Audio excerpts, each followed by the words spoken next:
Repubulika Iharanira Demokarasi ya Kongo ubu yamaze gukora ibisa n'intsinzi kuri yo, dore ko ishize hansi amafaranga angana na miliyoni 5 z'amadolari y'Amerika kuri buri muntu wese wabasha gutanga amakuru cyangwa se agafata abayobozi bakuru ba AFC ndetse banayoboye umutwe wa M23.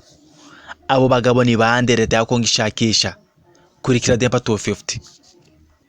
Kongo yashize hanze amamiliyoni 5 y'amadolari y'Amerika ku muntu uzafata Nanga, Bisimwa na Makenga.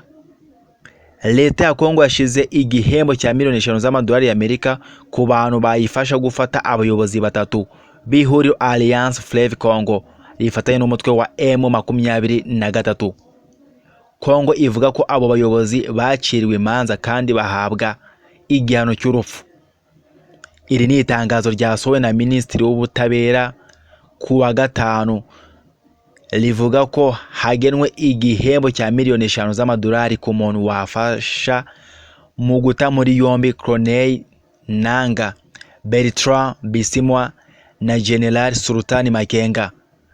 Gusa muri iryo tangazo leta ya Kongo inavuga ko yashizeho igihembo cya miliyoni 4 z'amadolari ku muntu uzatuma abitwa Plot Luala na Ileng Belenge, ivuga ko bakorana n'abayobozi ba AFC ndetse na M23 nabo bafatwa.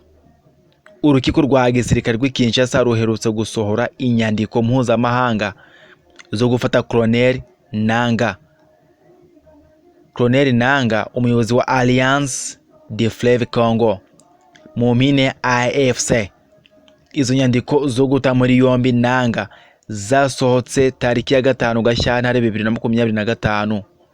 Muri Kanama 2024 urukiko rukuru rwa gisirikare i Kinshasa rwaburanishije Nanga adahari, rumukatira igihano cyo gupfa, rumaze kumuhamya ibyaha by'intambara, ibyaha byibasiye inyoko muntu no kwigumura kuri leta. Colonel Nanga uyu yabaye perezida wa komisiyo y'amatora muri Kongo, avuga ko ubutegetsi bwa Perezida Felix Tshisekedi butemewe kuko ngo atatowe n'abaturage. Ihuriro ayoboye M23 ndetse AFC ryigaruriye ibice byinshi muri Kivu ya ruguru ndetse na Kivu y'epfo, harimo imijyi ikomeye nka Goma ndetse n'umujyi wa Bukavu. Gusa nubwo iri tangazo ryashizwe hanze na perezida wa Kongo ashaka gufata aba bagabo, nabo ni kuba komeza kwigwizaho ibindi bice muri leta ya Kongo. Ubu M23 ndetse na AFC intego yabo igeze kuba bafata ubutegetsi bwa Kongo bakabuhindura. M23 irashaka gufata Kongo. Biragaragara ko ifite n'imbaraga kandi zidasanzwe, ibifite n'ubushobozi.